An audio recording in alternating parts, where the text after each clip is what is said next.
Hello, InsideOutGlamour.com. My name is Heather PARADY.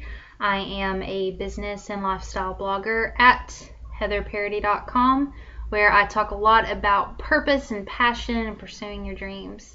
I am a friend of Jenny's, and she asked me to share with you guys a few things about our resistance as people to change and how we want to change and we want to try new things, but we honestly run from it quite a bit. Before we get started, I am in a hotel in Pensacola, Florida, and I'm learning really quickly that people love to be here and they're really excited, and so they're expressing their excitement down the hallways. So if you hear those expressions of happiness, I apologize. Okay, so obviously the few things that I have to talk about today are not an exclusive list. We all have our own stories and personalities and experiences. So by no means am I saying this is exclusive. This is just what has been significant in my own life when it comes to the subject of making changes and trying new things. Huge issue number one is fear of failing. It's my own philosophy that we use the word fail way too much.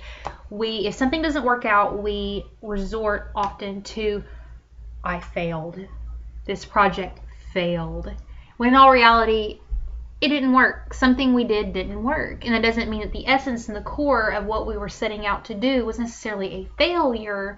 It's just that something got messed up along the way. That path or that avenue just wasn't it. And we just need to try a different one. We really are hard on ourselves, especially as women, that what we do is a direct reflection of who we are, and it's not.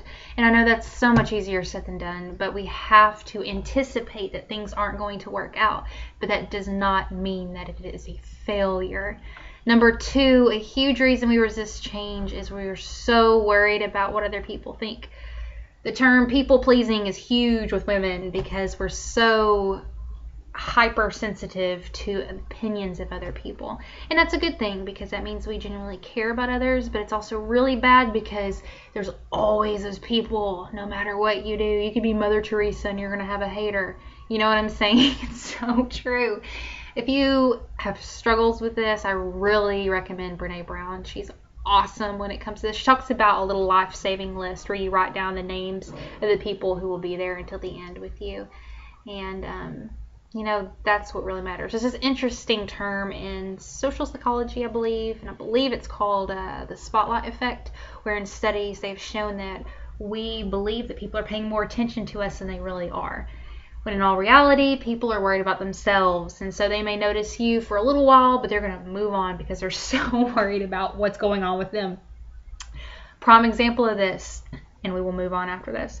I fell off a stage at my own wedding. Can you believe it? I did. If you know me, you're not surprised because I am a klutz. But I did. It wasn't during the service. It was during the reception, during the speeches, which I'm telling myself is a lot better. I was trying to take a shortcut and I fell, and it was like dead silent and everybody was looking at me, and I wish they would have laughed, but it was more one of those, are you okay? And I hate that. But I was okay, so my pride was really hurt. But the funny thing is it was 4 years ago, and I remember it in vivid detail. I could tell you, I remember it so clearly. And when I bring it up to other people, they're kind of like, yeah, I think I remember that. Or they don't remember it at all. And, you could say they're being nice to me, but in all reality, I know my friends. They would tell me if they remembered because they'd give me a hard time about it. And if you can forget that somebody fell off a stage at their own wedding, I mean, that's pretty epic. You're free to pretty much mess up as much as you want. People are going to forget about it eventually. Seriously. Number three, a huge reason why we resist change is that we anticipate it's going to take a lot more time and energy than it necessarily does. I was listening to this podcast, Where's the Smoke? And it was, believe her name was Laura Delazana, something like that. I hope I'm not mispronouncing it. She is a positive psychologist, teaches at Stanford, and has a website. I believe it's choosinghappiness.com. Check all these people out. But she was talking about how happiness really starts and comes when we make small little changes in our life. And so you don't have to become happy and change. You don't have to sell your home, move to Vancouver, and start a sock business. I don't know, that doesn't sound very fun.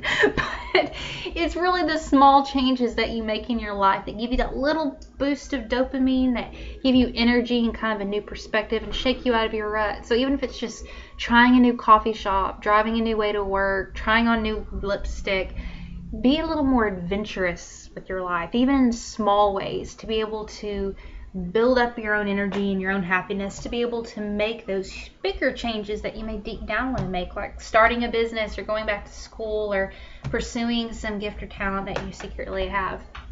So anyway, those are just a few things while you resist change. I think the overall theme of what I'm saying is don't be too hard on yourself. Laugh things off. Try something a little bit new.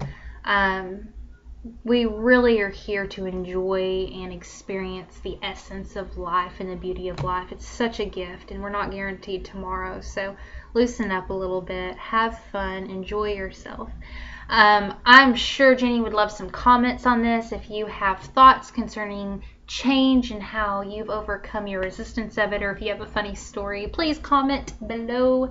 It was so nice getting to talk to you guys. Show Jenny some love. She is awesome and doing such great things with this website and has a beautiful heart. So y'all show her a lot of love and support, and have a good day.